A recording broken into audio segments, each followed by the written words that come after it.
Good morning বন্ধুরা, কেমন আছো সবাই? আশা করি নিশ্চয়ই সকলে খুব ভালো আছো।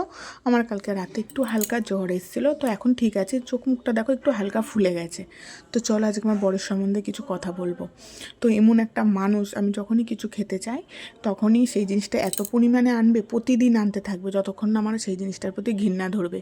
এর আগেও আমি একটা চিংড়ি মাছ খেতে চেয়েছিলাম, গলদা চিংড়ি, এত পরিমাণে এনেছে যে আমার ঘৃণা ধরে গেছে ওই মাছের প্রতি। আর আমি এখন আর চিংড়ি মাছ খেতেই পারি না। তো সেরকমই ও সবজি খায় না। আমি বলেছি অন্তত আমার জন্য অল্প অল্প করে সবজি আনবা, তুমি না খাও আমি খাবো।